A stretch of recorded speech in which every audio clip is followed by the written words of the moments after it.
అక్క నాకు నీ సమస్య అర్థమవుతోంది. ఏడుపుని అస్సలు ఆపుకోకూడదు. ఏడుపొస్తే ఏడ్చేయాలి.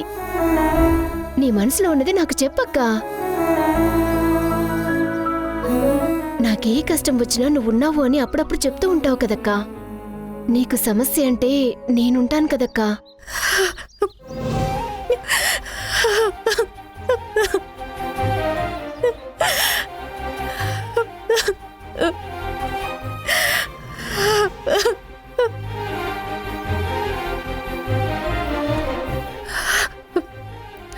తను చెప్పక్కా. ఇంట్లో జరుగుతున్నది ఏది నేను తీసుకోలేకపోతున్నాను. రవి బావకి నాకు తెలుసక్కా.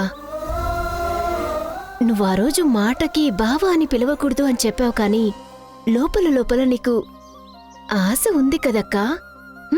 తను ఆశ ఉంటే ఒకసారి మాట్లాడక్కా. బుద్ధి ఎంతగా తీసుకోవాలనుకుంటున్నా నా మనసు ఒప్పుకోవడం లేదు. మనకి నచ్చి మనం కూడా ఉన్న ఒకరు మన ముందే ఇంకొకరితో వెళ్ళిపోతుంటే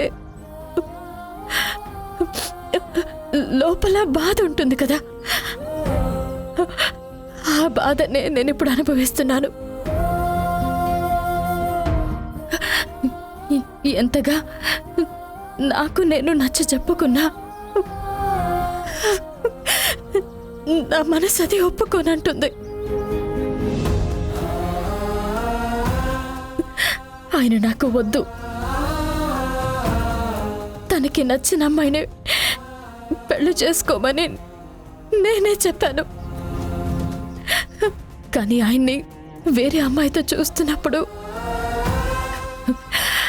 మనసుకి కొంచెం కష్టంగానే ఉంది. ఎందుకక్కా నీ మనసులో ఇంత ప్రేమ పెట్టుకుని చెప్పకుండా ఉన్నావు?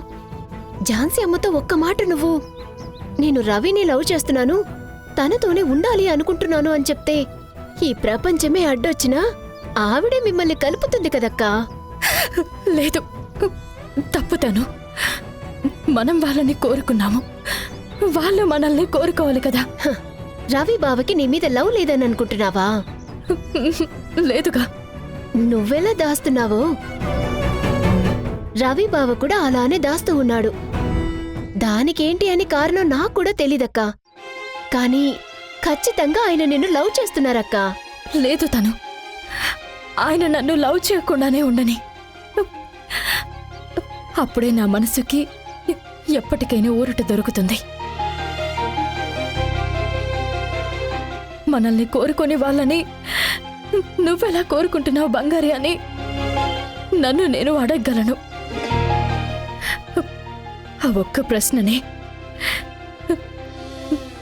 నన్ను బాధ నుంచి కాస్తైనా గట్టెక్కిస్తుంది. ఆయన కోరుకుని నేను కోరుకుని కలవకుండా పోయావంటే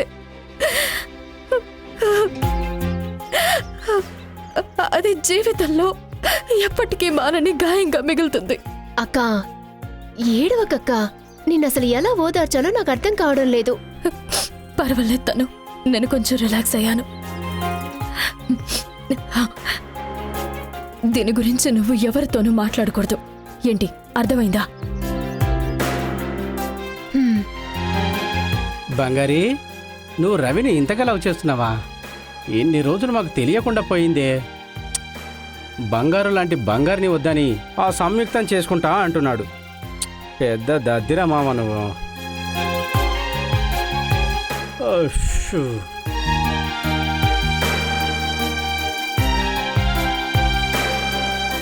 అత్తయ్య, ఆచార్య గారు ఎప్పుడొస్తారు? పూజ ఏర్పాట్లన్నీ అయిపోయాయి అత్తయ్య. దారిలో ఉండుంటారు మీనా. అమృత ఘడీలని 11:30-12 క్యాలెండర్లో రాసుంది. ఈ లోపు పూజ చేసేస్తే మంచిది కదా అని అడిగాను. అమ్మా,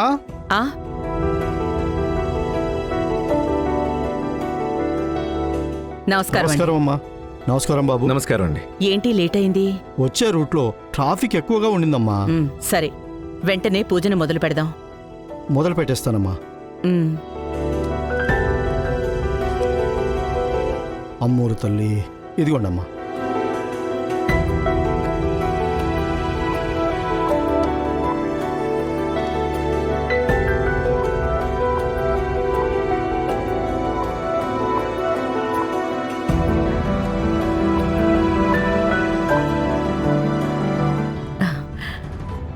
చాలా బాగుంది.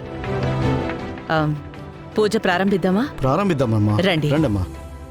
రాశాం.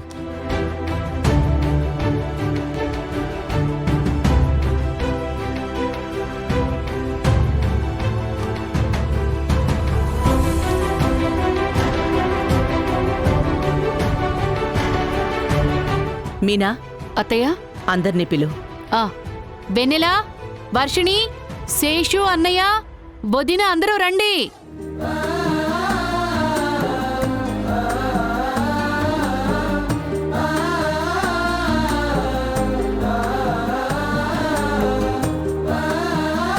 ముత్తైదువులకు కూడా చెప్పారు కదా, అందరికీ చెప్పేశామండి.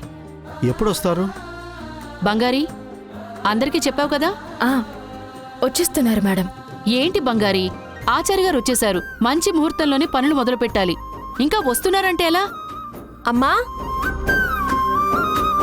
ఆ, వచ్చేసినట్టున్నారండి.